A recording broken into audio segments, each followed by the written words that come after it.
प्रदेश में 2024 की चुनावी बयार अभी से बहने लगी है और इसी के लिए सभी राजनीतिक दल 2024 का रण जीतने के लिए अपना अपना फार्मूला भी दे रहे हैं। ऐसे में सपा सांसद शफीकुर रहमान बर्क ने भी पीएम पर निशाना साधते हुए बीजेपी को हराने के लिए अपना एक फार्मूला दे डाला है।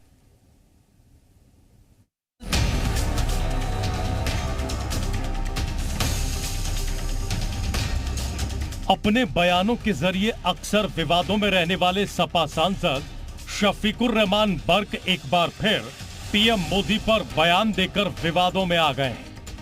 उन्होंने पीएम मोदी पर निशाना साधते हुए कहा कि उन्होंने पूरे देश को बुरी तरह से बर्बाद कर दिया है। ऐसे में 2024 में उनकी हार ही देश को बचा सकती है। बर्क ने 2024 में बीजेपी की हार का फॉर्मूला भी पेश कर दिया। उनके मुताबिक अगर बीजेपी को हराना है तो पूरे विपक्ष को एक साथ मिलकर बीजेपी के खिलाफ लड़ना होगा। बीजेपी ने जो मुल्क को बिल्कुल बर्बाद कर दिया, वो सारे लोग देख रहे हैं और सारा अपोजिशन उनको हराना चाहता है।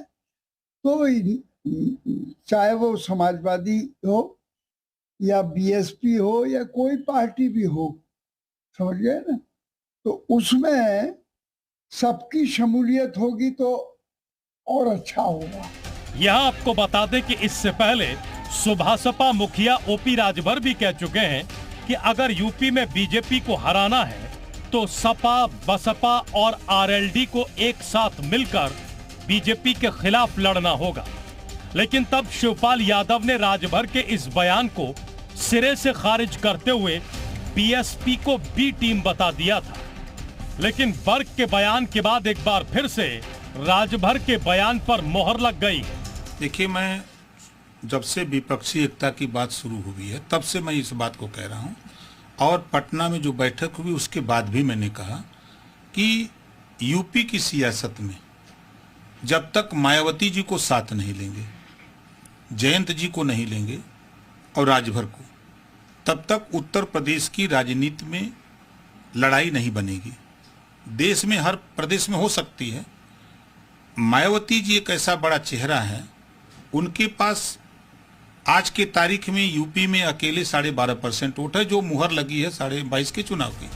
उधर बीजेपी का कहना है कि चाहे विपक्ष कुछ भी कर ले, बीजेपी अपने काम और प्रदेश के विकास के मुद्दे पर चुनावी मैदान में उतरेगी और जैसे 2014 और 19 में जनता ने उनके काम को पसंद कर उन्हें गद्दी सौंपी थी, उसी तरह 2024 में भी जनता बीजेपी की ही ताजपोशी करेगी। आदरणीय प्रधानमंत्री जी ने गरीब कल्याण के लिए कार्य किया, अंत्योदय की परिकल्पना को पूरा करने के लिए कार्य किया, निश्चित तौर पे ऐसी विचारधाराओं को भी मिटाने का कार्य किया जो देश में अराजकतावाद फैलाते थे, जो अपहरणवाद के बाधक बने हुए थे।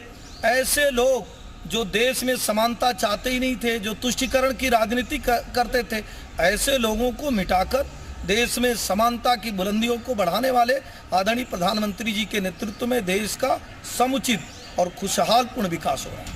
अब 24 में क्या होगा, जनता किसे सत्ता सौंपेगी, जनता के मन में क्या छिपा है, ये तो 24 के नतीजे ही बताएंगे। लेकिन बर्क के फॉर्मूले से राजभर के बयान पर समर्थन की मोहर तो लग ही गई है। अब सवाल ये है कि क्या बीजेपी को हराने के लिए विपक्ष एकजुट हो पाएगा? क्या बीएसपी और सपा अपना पुराना मनमुटाव भुलाकर एक मंच पर आ पाएंगे? ब्यूरो रिपोर्ट, जी मीडिया।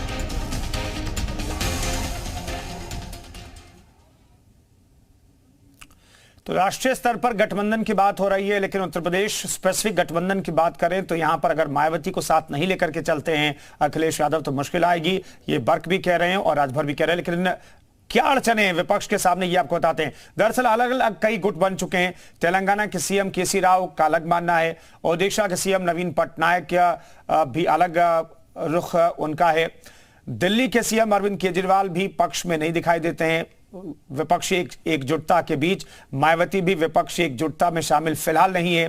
कई और नेताओं के मत भी बीजेपी के लिए फायदेमंद हैं।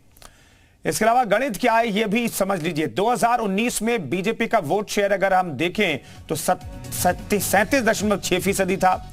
2019 में विपक्ष के 15 दलों के वोट शेयर को जोड़ लें तो ये 37.3% बैठता है, यानी कि विपक्ष एकजुट होता है तब भी बीजेपी के लिए मुश्किल खड़ी हो सकती है, लेकिन पर्याप्त है बीजेपी के पास वोट शेयर। एंटी इनकम्बेंसी का अगर फैक्टर चल जाता है तो बीजेपी के लिए मुश्किल खड़ी हो जाएगी और इसी एंटी इनकम्बेंसी फैक्टर की काट के लिए अलग अलग राज्यों में बीजेपी बहुत सक्रिय दिखाई दे रही है।